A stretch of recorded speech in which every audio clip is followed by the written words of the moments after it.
Well, my name is Kristen LaFreniere. This is my husband David, and we own Vander-Plas LaFreniere, which is a local business and estate planning law firm here in town. It's just the two of us. We're both licensed attorneys. Yes. I'm not just her husband, I swear. I'm a lawyer too. We're both lawyers who own a law firm. There you go. Mm-hmm. But no, I mean, we had a few things that they asked us specifically to talk about, but obviously, especially with kind of a more intimate group, we'd love to just have conversations if y'all have questions, kind of go through a few of the things that they asked us to talk about, and then just please ask questions. If you don't want to ask questions in front of everybody, we left a pretty decent amount of time toward the end of like the actual breakout session if you want to come grab one of us and kind of specifically ask as well.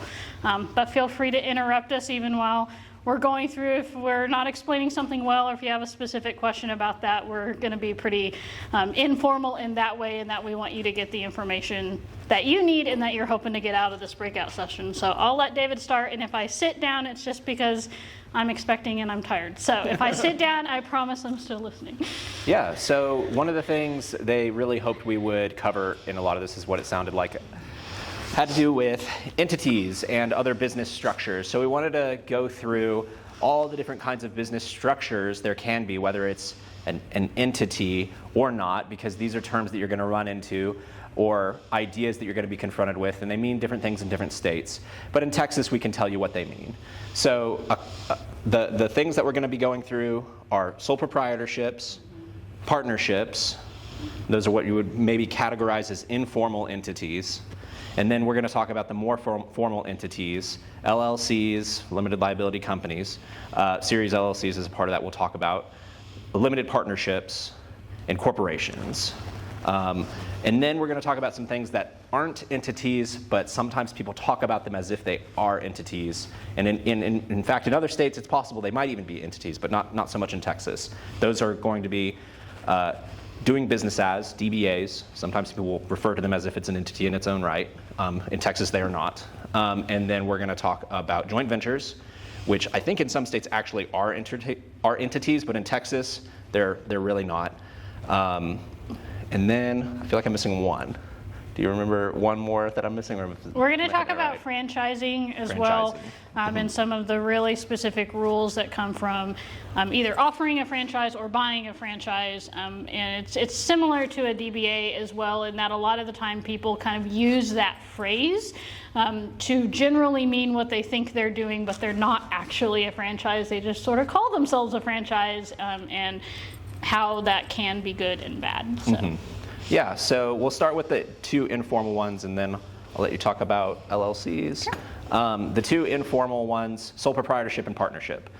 These things exist as soon as you start doing business. If you're working for just yourself and you're doing anything, you have magically created, through no process whatsoever, a sole proprietorship. You are the sole proprietor of your business, and whether you come up with a new name for it or not, you just refer to it as yourself, or yourself and whatever business you accomplish. That's a sole proprietorship. It does not offer any legal protection from liability if you contract with anybody as a sole proprietor.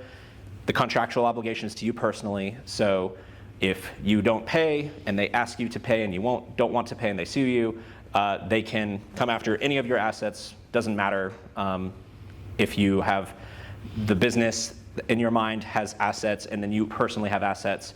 As far as the state of Texas is concerned, all of those assets are the sole proprietorship's assets, so they can try and recover from any of them that they could otherwise recover from. Partnership is the exact same boat as far as liability goes. The difference is a partnership is never just one person. A partnership is when you and your buddy get together and you say, let's do business together. And through no other formal action, you start working together, and you both are co-owning your business enterprise together. Some of you are paying for some things, some of you are paying for other things. You're sharing in profits and losses. You formed a partnership. Both of you are what you call jointly and severally liable for the actions of the partnership. What that means is if the partnership decides we're going to lease this building and we're going to do that together, and then the business isn't working out, so you're like, we're going to be done with this, but you still have terms on the lease, and one of you has money and the other one doesn't, the landowner can say, well, I'll recover from the one of you. I don't need to try and recover from the other one because it doesn't have any money, and completely recover from you. You can try and recover from your joint partner, but they don't have to try and split the thing between y'all. Y'all are jointly and severally liable. In other words, if you're 50-50 partners, they can still go after 100% from either partner, get 75% from one partner. They don't care what split you have. They just care that the partnership owes them money and they'll get it wherever they can. So even if you're a 10% partner, you might end up being 100% liable because the people you owe money to don't actually care what percentage you are if you're in a partnership. Right, and that's just like the sole proprietorship. Your liability does not end with the business assets or what in your mind the business assets are. The state of Texas says all of your property that they could otherwise recover from is business property for this proceeding. That's why the formal or more organized entities are something that people think a lot about and want to get involved with just for liability's sake alone. There's lots of other reasons to do entities. Some of them have tax implications that are beneficial to get involved with at a certain stage. Some of them are reputational. If you're organized and you're putting yourself out there as organized and maintaining an entity, sometimes you get treated a little different. But just for liability purposes, they offer substantial protection. So do you want to go over just liability protections and maybe get into limited partnerships? Let's talk a bit about that before we hit officially the formal entities. So like David was saying, when we talk about liability, it's easy to think about contractual liability, like, oh, I owe this invoice and I haven't paid it, someone's going to have to pay it, and so I don't have a business anymore because it went defunct and I have no money in the business, so I'm just going to ignore this invoice. And that's certainly one of the things, like what David is talking about, that it's a little bit, if you're informal, that's too bad. You still personally have to pay that invoice, and they have the right to sue you individually if you don't pay, because again, the partnership is kind of just on paper. The state doesn't recognize it as its own entity. Same with the sole proprietorship. And like David was saying, if you just decide to do anything, you've got a sole proprietorship, which in Texas includes like a lemonade stand, right? Like a kid could have a sole proprietorship because they have a little lawn care business. That's still a sole proprietorship, all the way up to lots of people that maybe own rental properties in their own name, and they kind of keep those rental properties separately in their head, like, oh yeah, that's my business, that's my investment business. But if all those properties are in their own name, they're really just a sole proprietorship, which means all of them are at risk. So somebody trips and falls in front of rental property number 1, rental properties 1 through 6 are actually at risk of being sold to pay that debt.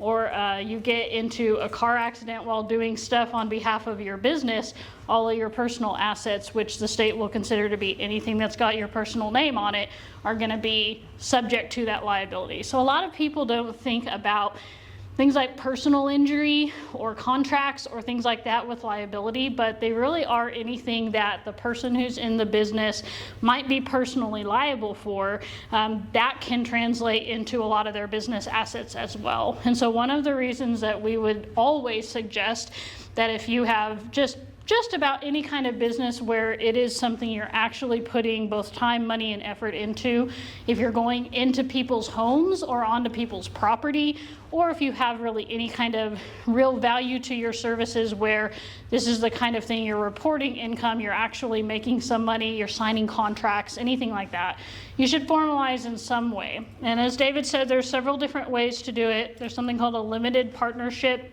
an LLC, a corporation. By and large, those are the 3 that you're going to be looking at in Texas, and something like 70-1 right now are LLCs. Most people form LLCs. It's a little bit more of an even ground than it used to be even 2 to 3 years ago, but 2 to 3 years ago, the reason really most people formed LLCs was because they were actually protected more than any other entity, including corporations in Texas.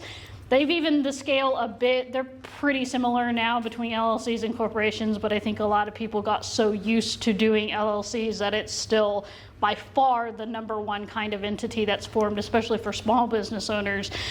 You're probably looking at an LLC. But you can form really any of those 3. There's benefits to all of them. I would say the The least protection you have is a limited partnership. A limited partnership works where you pick one person who's going to still be personally liable for everything on the business, but everybody else is not liable. They might lose their investment, and that's about it, right? And so investment is a big way that limited partnership or limited liability partnerships in Texas work, where someone's trying to go buy a big piece of property or something like that. They need to get a whole bunch of investors together. They convince those investors to be their limited partners, and then the one person in charge is still kind of the one who's personally liable for it all. So that's usually where you see it, investment opportunities, things of that nature, things that are going to transition into a much bigger type of business. But again, most of the time we're looking at either corporations or LLCs. Corporations used to have, and until January 1st of next year, we'll still have a lot of reporting requirements. Like you have to hold annual meetings of your board of directors. You have to have a board of directors. Even if you're the only person on the board of directors, you actually have to have a meeting with yourself and write it down and be able to show that to the federal government or the state government that you've had that meeting. Starting in January, some of the smaller corporations aren't going to have those minimum requirements anymore, but there's still more requirements to corporations than LLCs. And so again, it kind of just goes back to, especially small business owners, one person, spouses, a few people who are just getting together and owning a business, just makes the most sense probably to do an LLC. And then when we think about the liability that we were talking about earlier, let's just, for example, take our rental property example again.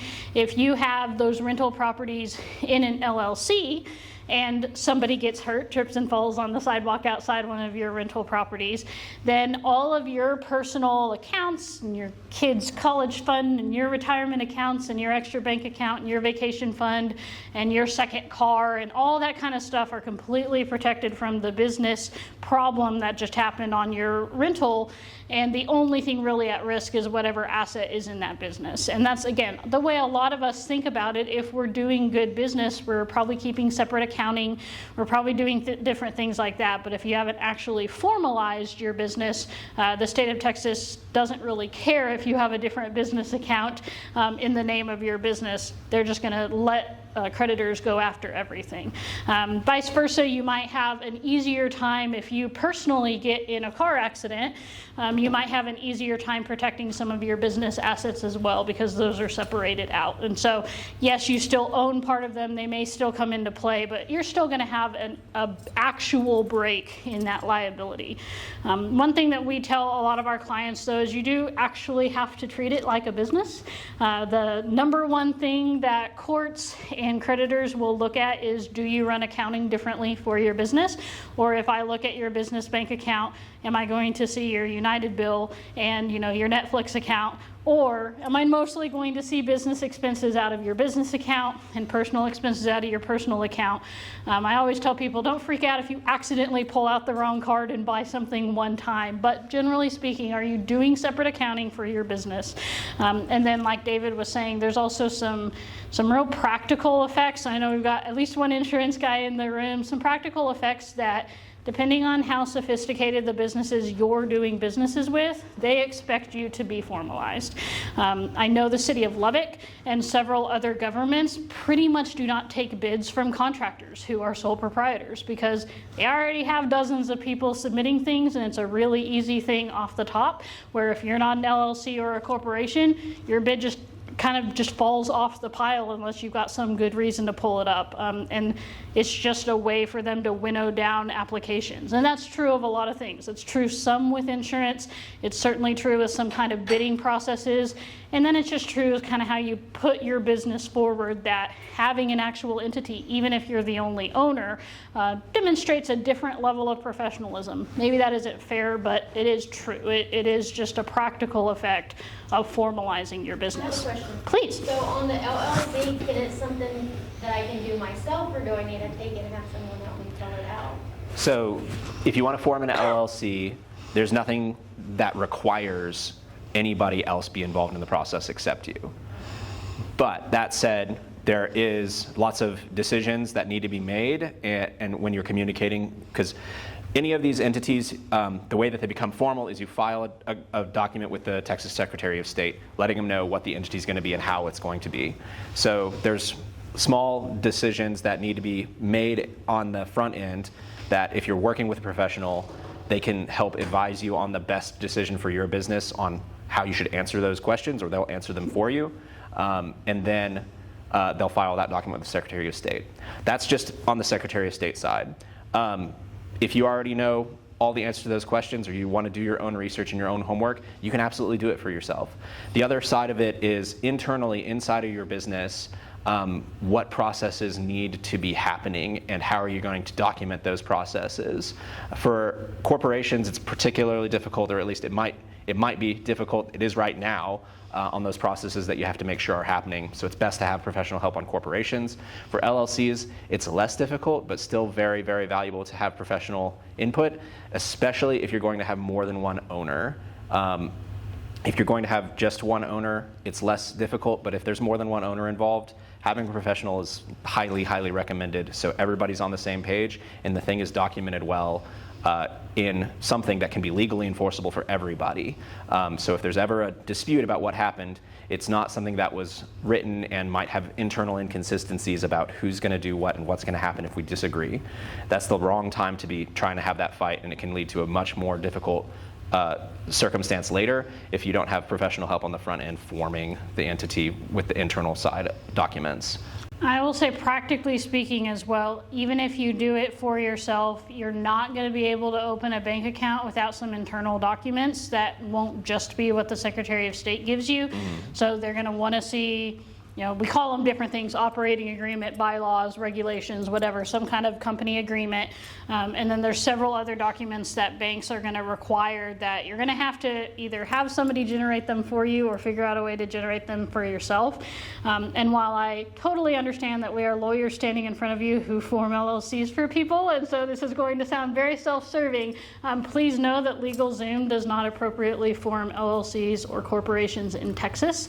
And so a pretty decent chunk of our business is fixing things like LegalZooms, LLCs that are done incorrectly, and then we only figure out they're done incorrectly because something's come up and then we have to go back and fix it, which is always more expensive to fix somebody else's mistake. So at least be cautious if you're doing it yourself. There are lots of things that people will charge you for example, getting an EIN for your business, an employment identification number. Those are free. And so if you ever have to pay someone money to get you an EIN, which there are many, many, many scam sites out there who will do it for you for the low price of $249.99 or whatever, it's always a scam. And so if you find yourself trying to get an EIN and you're not on the actual irs.gov website, stop. So just be cautious, because EINs take social security numbers to get, and so then you're putting social security numbers into the scam website. So just a little practice tip there for you. That was definitely the thing I was going to highlight, is like, if you find yourself being asked to pay money for an EIN, not only are you going to pay for something that you didn't have to pay for, but worse than that, there is somebody out there who is taking money for a free thing, and they have your social security number, and I don't know what they're doing with them. Hopefully nothing. But hopefully nothing. Yeah. Same thing with registered agents, right? Like corporations, LLCs, and LLPs in Texas have to have, well, in every state, have to have something called a registered agent. Essentially, if the state needs to send you mail, they have to know the person to send that to, or if somebody sues your business, hopefully not the reason anyone needs your address, they have to do that too. So can I be the registered agent for my own Yeah. business? You can, and that's where I was going with that. With LegalZoom and a few other places like that, you can still opt to be your registered agent, but you're opted into LegalZoom being your registered agent. I believe they're $250 a year now, and so you're opted in unless you find that box to uncheck. And so then that's things like that. You can pick anybody. It just has to be somebody who lives in Texas. I would say 90% of our clients pick themselves, because you're getting the mail anyway, and why not? There's no real reason. If you don't live in Texas and you need somebody in Texas, that's kind of what it's there for.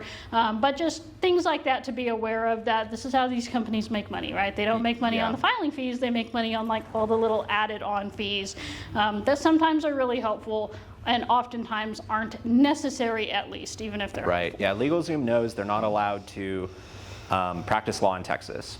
They're not lawyers. So they can't sell you legal services to help you form your entity, but what they can sell you is a monthly or yearly subscription for $250 for a thing you could do for yourself. So that's what they sell. That's why they have a giant advertising budget to all 50 states. Where they put the form in front of you and say, see, you can fill it out. You can form your own entity. Also, you need to have this, this, and this, or at least we think so. Would you like to pay us to do it on a yearly subscription basis? Yeah. And they overcharge for those services, and that pays for their giant marketing budget. So every time you get on YouTube, Mark Cuban is telling you how today's the day that you should form your limited liability corporation, which is an incorrect term. But yeah, there's not such a thing as limited liability corporations, despite Mark Cuban's new YouTube video series about them. It's a silly thing that we both just kind of giggle at when we see it, because it just demonstrates again how you should at least talk to somebody, even if you end up doing it yourself. Mm-hmm. Okay.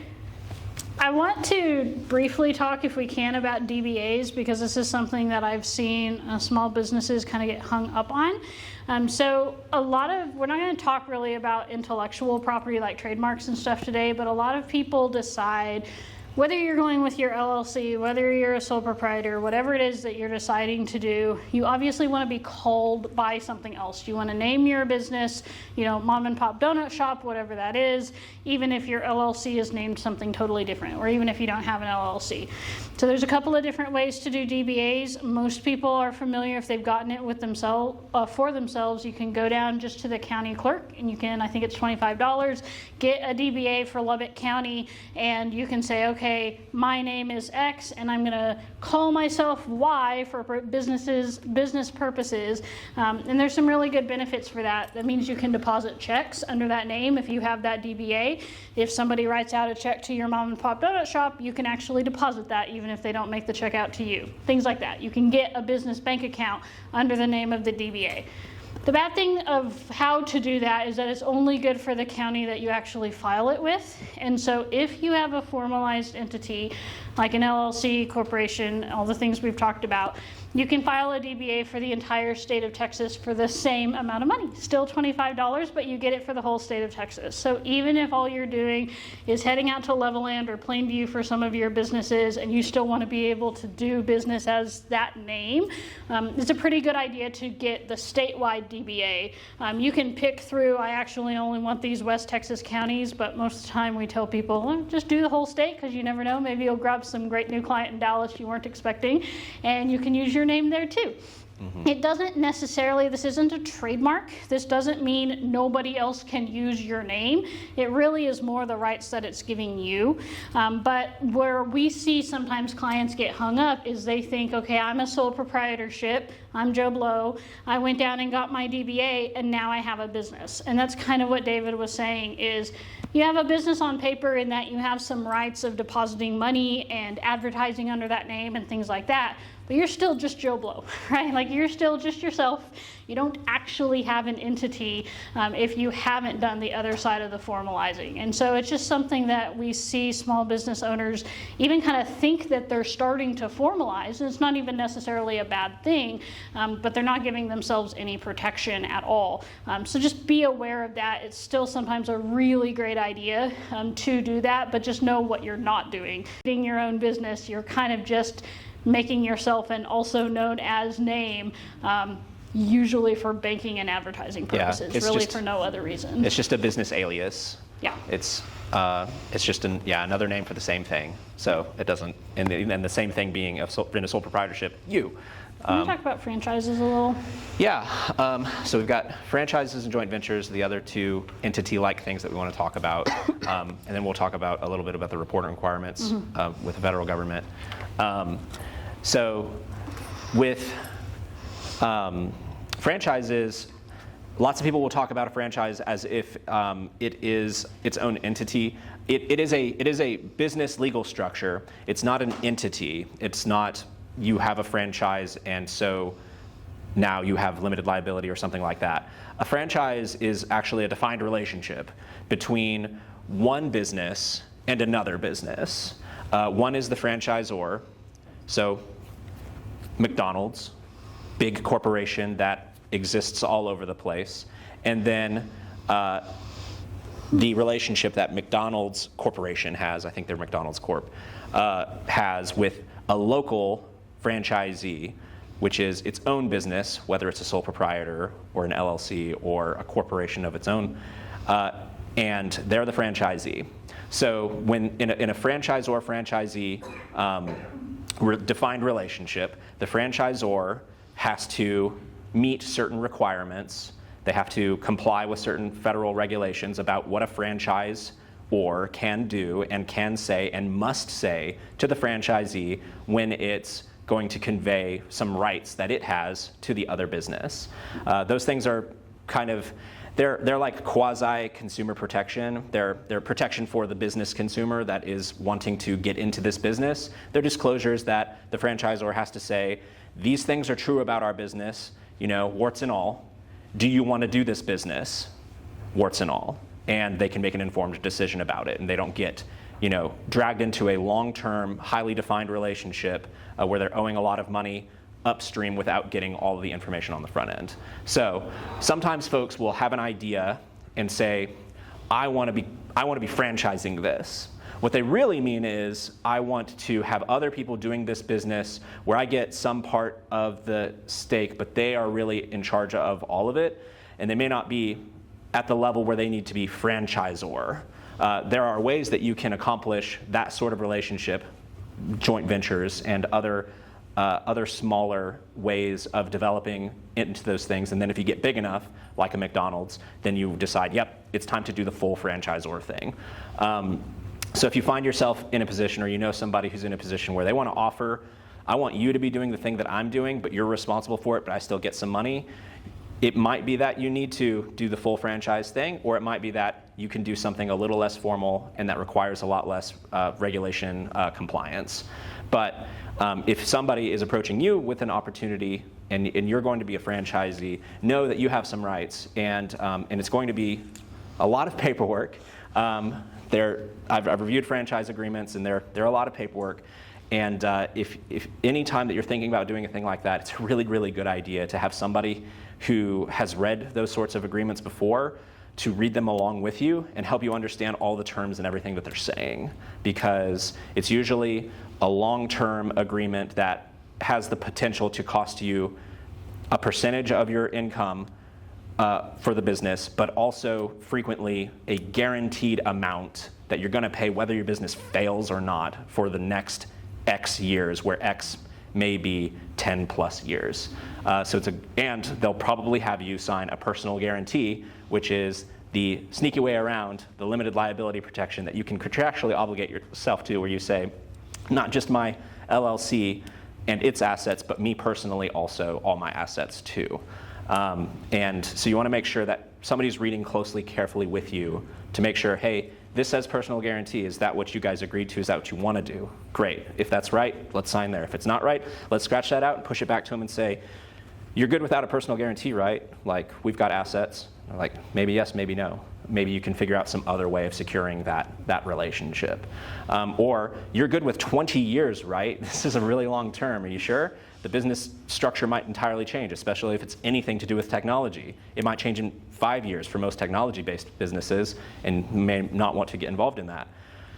No, I think I'm good with it. Okay, you sure you don't want to ask them for 10 or something? No, let's do it. Okay, but at least you thought about it. You made an informed decision about it. They told you what it was going to take in this very long document that meets all of the regulation requirements just like it's supposed to, but it's so technical that it's hard to get in the weeds on. But that's a big part of joint venture, or a big difference between a joint venture and a franchisor-franchisee relationship is franchisor is kind of generally, I'm so big that I can offer these opportunities to the world, and businesses can approach me about this. Joint venture is much more personal.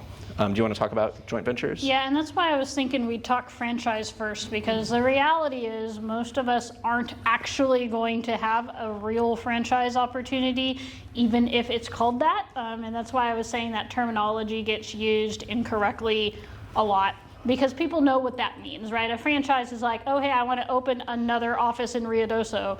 You're not actually opening a franchise probably at least 75% of the time. You're just trying to expand your business, and you're going to find someone who's going to run that office in Midland, or maybe even run that second location in Lubbock or whatever. Maybe you're franchising, you're probably not, right? I was doing a contract this morning for a local restaurant, opening up a second location, and we're going to split profits for the first location with someone else because the owner isn't going to be able to be at both locations, right? That's not a franchise, even though it kind of seems like it. It's just going to be a contract between the two of them that they're going to share profits and losses for a certain period of time, and here's the percentages we're looking at. So it's similar to a partnership in that they usually have to say, we're going to split profits these percentages, profits and losses. But really all it is just a contractual relationship that says we contract to split this 50-50, or we contract to split this 75-25, and here's what each of us are going to do during this contract term. And so a really good way to do that would be, especially if it's, take my restaurant example, if it's a real business that's going to have a lot of assets and liabilities, cash receipts, stuff like that, and yeah, each side probably needs to have an entity that they're doing that as, and then they have a contract about how they're going to share things. And it gives a little bit of protection because it's just a contract. It's no different than if you enter into a contract with your credit card processing company that you will pay their fees at the end of every month or at the end of every year. You're entering into a contract with your buddy that y'all are going to split profits and losses by this amount. But then you're not obligated to do more than that. You just have to pay whatever that business loses, or you just get whatever that business gets. One thing that we didn't talk specifically about when we were talking about LLCs and corporations that I do at least want to touch on, though, are that there are some real tax benefits from formalizing versus just being a sole proprietor or joint venture or something like that. We're not tax attorneys, but we know that there's a big reason that even if you don't think you need the liability protection of an LLC, there are some businesses that probably don't, right? They're probably very low risk of having any kind of liability. They just sell things on Etsy and that's it, right? Like there are a few businesses who may not actually really need that liability protection, or at least it's a real low risk that anyone would ever sue them based on the business that they're getting. But maybe they're making some decent money. And so when you make any kind of money in your sole proprietorship or your partnership or whatever business it is that you're doing, what most folks do is you just take that income, whatever that income is that you get at the end of every quarter or month, 2 weeks, whatever it is, whenever you kind of look at your numbers and say, hey, I can take $1,000 out of the bank account. You just put that on your personal tax return, right? You just have an extra schedule on your personal tax return, and you say, and my little mom and pop donut shop made $30,000 in profit this year. That goes on your personal tax return, and y'all pay just your own tax, whatever tax bracket you're at on your personal taxes. The problem is with that is you're self-employed, so you also get to pay 15% self-employment tax on that entire amount, whatever that amount is. And so one of the things that we see that works both with Texas and the IRS is that if you formalize particularly into an S corporation or an LLC that can be taxed that way, is that you can save on self-employment taxes on that full amount of the income. So I'll throw some numbers out there. These are just ballpark numbers. Obviously, get with an accountant to figure out exactly what would work for your business. But ballpark numbers, if your business is making 50 grand a year, gross, not net, actually bringing in 50 grand a year, you are paying the 15% self-employment tax on most of that, plus whatever your personal tax is on what you actually made on the actual net income of that, right? If you are organized as an LLC and being taxed in that way, you might pay yourself a check, a salary, whatever it is you're going to do. You might pay yourself $25,000 as a salary. You only pay FICA taxes and things of that nature on that 25%, and then you just pay your personal income tax rate on the other $25,000 that came in, and you save your 15% self-employment taxes on that extra $25,000.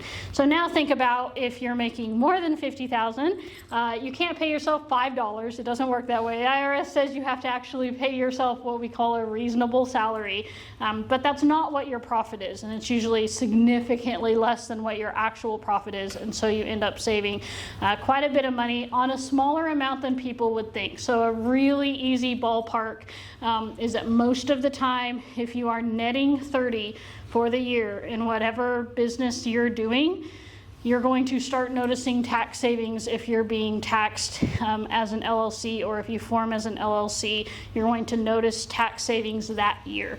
If you're making anything above 40, not only are you going to save on taxes, you're probably going to be able to save enough on taxes to like pay for the accountant who is doing those tax returns, pay for the LLC that you formed, and you actually get to start using a lot of business expenses as business deductions that aren't available to regular people. So that is the full extent of tax-ish advice. But it is another really big reason to think about formalizing, even if you're not super worried about personal liability and people suing you, you can still save a lot of money. And I'm, what I consider to be a good patriotic American. I don't mind paying my taxes, but I prefer not to pay more than I have to, or just give, not take advantage of not even just loopholes, things that are there for small businesses. There's really not a good reason not to take advantage of that. And I've seen many people who come in and just have no idea, and the very first time we set their LLC up for them, save $15,000 on their tax bill. It starts making a whole lot more sense to spend maybe $1,000, few hundred, whatever it is that you're doing, to set that up one time and then save $15,000 in tax bill. I mean, it's not a crazy thing for any kind of successful business at all. Then you just keep getting the benefits year over year, even though you only had to spend the money on the lawyer once. So wanted to make sure to bring that up too. Mm-hmm. Yeah, no, that was something that we did for ourselves when we started our professional limited liability company, because as attorneys we have to file as a professional one. So there are certain businesses that have to do that, but we started our business where the tax was just pass-through tax, and then we converted to the S Corp and saved enough in taxes in the first year to pay for a tax advisor who could do those things for us, and we didn't have to file our taxes anymore. We could focus on doing our business instead of doing our taxes. And truth be told, a tax professional is better at doing the taxes than I am, so they were able to identify other areas where we could be saving some more on taxes. Yeah. So it's terrific to have them and have that off my plate, and not have it be a thing that I have to worry about anymore. So highly recommend, if you're making gross the right amounts of money, to consider doing it for yourself, so you're not having to focus on doing your own taxes. Yeah. It's what they say, work on your business, not necessarily let your business work on you, right? Anytime that you have ability to have professionals who get to excel in their professional roles, in the same way you want clients to come to you to do that thing instead of running it all themselves and then wondering why their SEO doesn't work because they just are, doing their own Facebook ads. Shockingly, people who know what they're doing in SEO are probably better people to go for that. The same is true in a lot of tax accountants. Same is true to some extent in legal work. And so it's a good way professionally to move forward and at least have those tools in your belt. You don't always have to use them.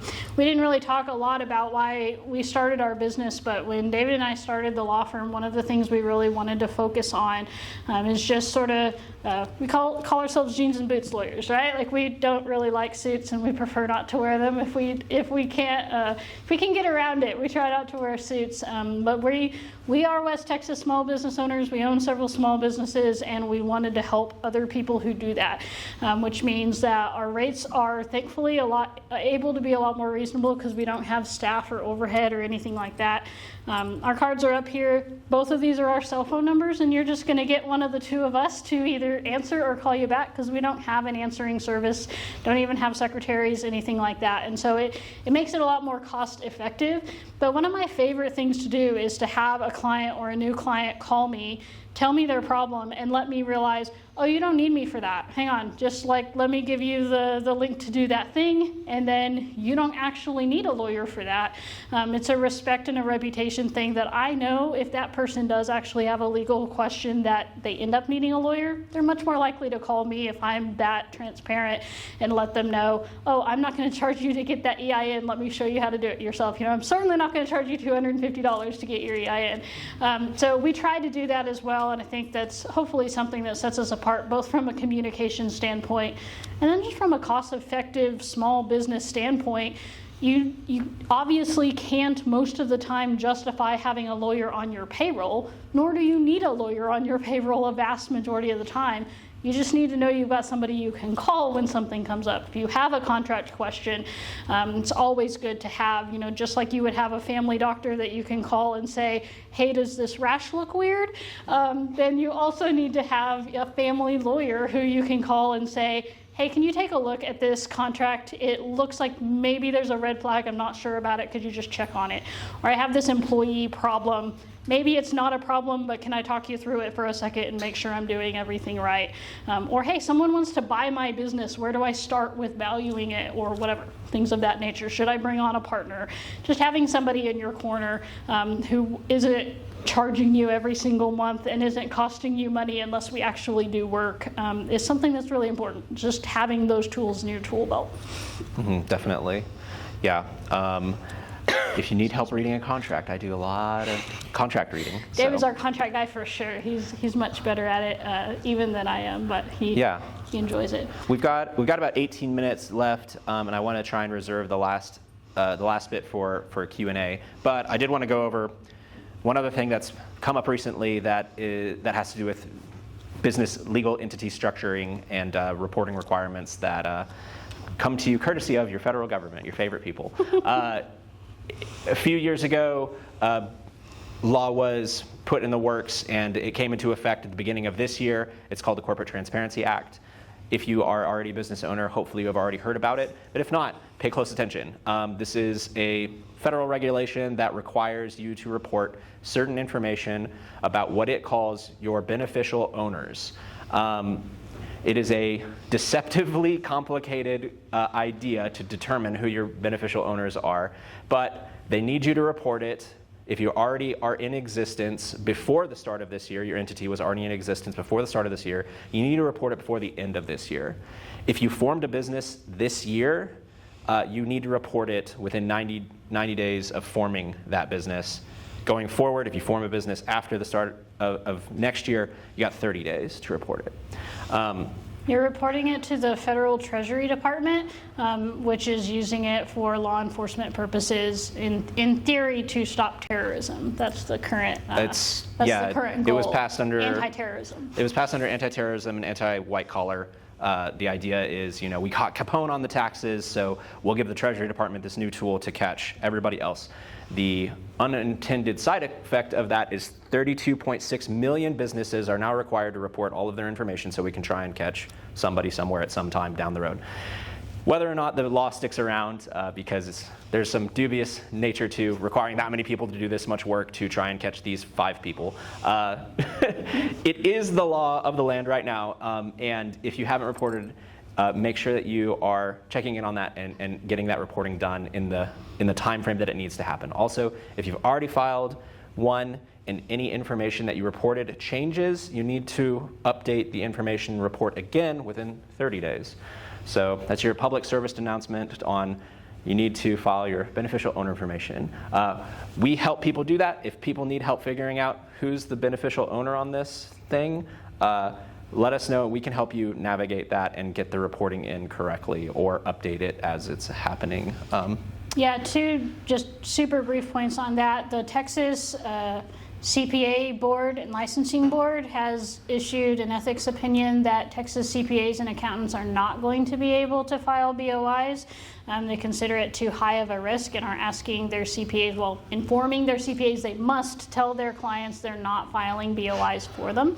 And so they're pushing everyone out to get legal counsel. So just be aware, even if you've got a family accountant, pretty high chance likely that they will not be able to help you with that because the licensing folks have said they consider consider it to be the unlicensed practice of law.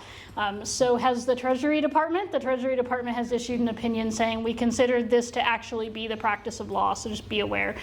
One other just practical effect, when David's saying it can be deceivingly complicated to figure out who your beneficial owners are, we got lots of single member LLCs or businesses or whatever where it's just like one of the spouses who own it, and so they think they're the only ones who have to report themselves, and so they just upload their driver's license and they think they're done. The problem, just one example, is Texas is a community property state, so if you're married, you have to report your spouse too, whether your spouse is involved in any way, shape, or form with your business, which we've seen this be an issue with folks who have professional licenses, like our realtors who, just do their own real estate stuff and they just get their commissions check, and their spouse quite literally has nothing to do with that.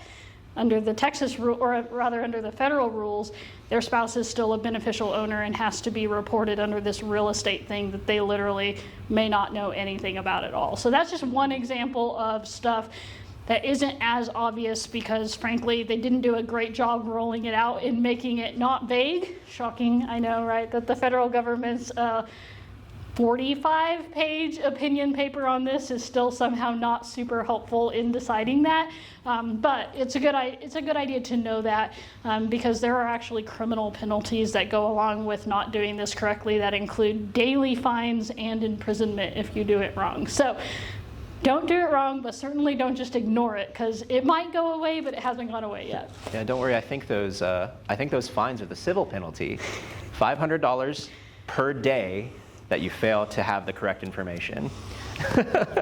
And it doesn't stay at $500. It adjusts for inflation. And if you were concerned about inflation before, be more concerned now, because what that means is, according to their website yesterday, even though this law went into effect January 1 this year and it started at $500, it is already at $591 per day because of their internal adjustment for inflation, so says the Treasury Department. So be aware. That's a steep penalty. It's a fun thing to end on, but yeah.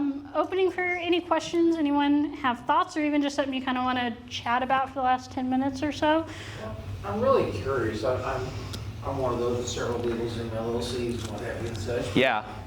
How do you, as you build your portfolio through life and everything, how do you recommend setting yourself up in the best asset protection, so to speak, for, so I know you don't want your cars in the LLC. Mm-hmm. Probably not, Because right? if you get in an accident, the LLC is liable and such, but Yeah. do you set up a separate LLC following as S or something to put your other assets in to kind of divide things out? And how big of a, like on a rental portfolio, how big of a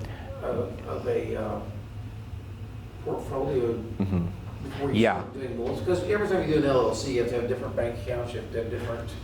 Or at least you insurance, should, right? Like if, Right, if best practices are to do that, Like absolutely. insurance, I do portfolio policies. Sure.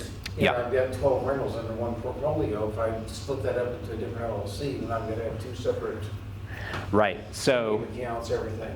yeah. So there is some economics to it, and part of that is like, okay, can I get an insurance policy that covers all of these, or will it cost me more if I have to have insurance on each of these, or will it cost me less if I have insurance on any of these? Sometimes that's when you decide this is a great time to split it off. My insurance is going to go up unless I divide it into two entities, because they're now they have a level of risk that the insurer doesn't want to insure unless they want to pay a bigger premium.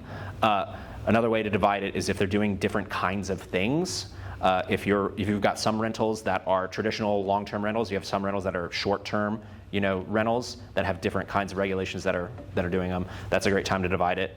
And then the other place to divide it is what's your risk tolerance for this? What's your appetite for risk on this thing? If something really, really bad happens and you've got $12 million of real estate in this thing, and a $12 million bad thing happens that you're found liable for, you lose $12 million.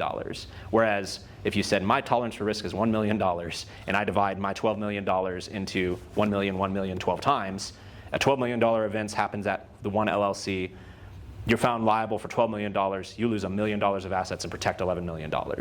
So tolerance for risk is where that comes in. And sometimes that tolerance for risk does mean you have some additional accounting where I've got to have different bank accounts for them, but at least they're protected. And if you're working with a professional who's doing those accounting things for you, usually you can get a marginal rate to do, these things do really substantially similar things. Please manage all of them for me. What can I pay you marginally? And I don't want to pay the full amount for each one of these things. I want to pay you the full amount for one of them and then a little bit more for each one, because you're basically going to just make sure they all look okay and not have to do the same level for all of it. Plus you're going to do my tax return and it's going to have all of that data on it, and it's not more complicated for you to do one versus a few more. But the insurance sometimes is a factor in And I will when say that there's lots of ways to skin this cat, right? So even just the one example you said, I've got 12 rental properties in one spot, but I don't want to have 12 insurance policies. There's all sorts of ways to have, we have a holding company that holds the umbrella policy, and then that holding company owns 6 LLCs with 2 rentals per LLC or whatever.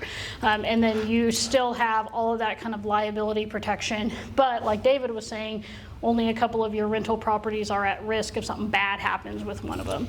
Another thing, and this isn't really what necessarily we're here to talk about, but it is a practical effect that someone who just walked into the room can, vouch for me on. Another way to protect your assets is to have an estate plan, guys, and to actually have a plan both corporately and personally of what's going to happen to your stuff if you pass away, or if you're incapacitated, or if you get divorced, or have another kid, or something like that. So it's a really good idea to talk to a lawyer about things like that, because there are ways to essentially have estate plans for your businesses.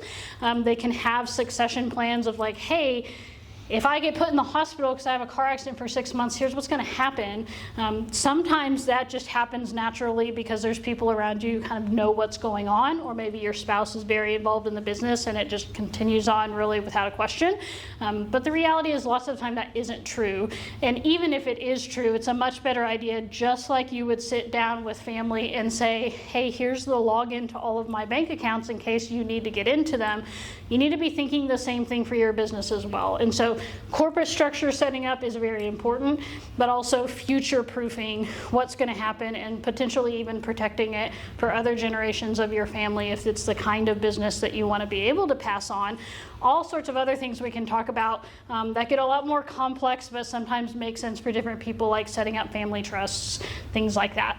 So all sorts of things like that actually are corporate involved, but people don't really think about them because we don't like thinking about death, and so you don't do wills and powers of attorney and stuff like that, even though you really ought to. As a business person, as a professional person, you really ought to have these kinds of personal things handled as well. And so we help a lot of small business owners who, again, they kind of have those, what I would call family businesses, or kind of family and friends businesses, where they need to just have those kinds of things in play, or at least have thought about them. Even if they don't have every single thing, even if you don't check every single box, you've at least thought about it. And then hopefully talked about it with your family, and they're not just completely out in the cold if something bad happens. Because I think COVID taught us a lot about that things that people thought could never happen, like 2 really young people passing away at 25, that everybody sort of thought wasn't really a thing. It is, right? It obviously is a possibility. It's probably a remote possibility, but it's still there. Or if you have minor children, things like that, just a good idea to think about from a corporate perspective as well. We got off topic of your question. Did we answer your question? You're fine, I understand that. I was just, like I said, I was just thinking, it's like on my agency, I have to be a sole proprietor by the definition of farmers. Sure. With my agreement with them, I can't be an LLC until I'm like 4 years in. Mm-hmm. But if I end up with a suit of some sort, right now they can go against personal homes, everything, outside of my insurance coverage, which I carry substantial amounts of. But it's just trying to, see how I can, either shift the houses and all the personal assets into something different, or just how to protect yourself. It's not like So, company, if they're mortgaging that house, right. Your first car, protected. Your real normal personal assets, like your clothes, protected, like your silverware, protected, as long as it's not, sterling silver. So you don't have to worry about those things, but anything that's extra, the second car, any kind of any kind of fun toys, collections, things like that, if you, in your unique situation, it may be worth considering putting some of those things into something else that's owning them, like a trust or something like that, for the limited period of time that you've got this obligation to carry extra risk that Farmers has put on you, and then you can have that thing go away and give you all your stuff back if you get to the end of that and it's all good. But yeah. Yeah, and that's another thing you can do. But what other questions? There are too many to ask. Oh boy. We'll stick around for a bit then, and take our card, and we'll set an appointment and talk through all your What are questions. you charged to like review like federal Yeah, that's contracts? what I was- Because I'm getting into federal government contracting, so definitely need help. I've seen bids that go 600 pages long. Yeah. And So, it's- so on a thing like that, I would probably just have to do my hourly rate because I couldn't be like, I could definitely do it in this amount of time. And $250 an hour.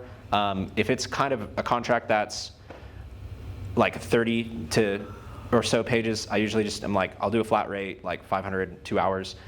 It'll usually take me a little longer, and we'll have conversations about it, and that'll take a little longer, but I can tell you, this is how much I'll charge you, so that way you're not thinking like, okay, the more I talk to this guy, the more it's gonna cost me. But on a bigger thing like that, I could probably come up with a rate that if we needed to agree on something in advance, or if you had a very specific question that you were like, tell me if it does this, I could probably find that answer for you quickly. But if it's like, I don't know what this says, let's read the whole thing, I might have to be like, I might just have to do my hourly rate, but I can usually get through a good amount of pages in a short amount of time. I did 150-page one in 3 hours, so I can get through them fairly quickly. Anything else? You had mentioned series LLCs. Oh yeah, series LLCs are another fun little thing that you can do in Texas. There's a few states that support them, where the theory is you form an LLC and then you can form another LLC that has potentially separate ownership, different people who own it, and that series can have different assets that it has. And ideally and in theory, all those things, each series is protected in its own right. Each one is protected in its own way.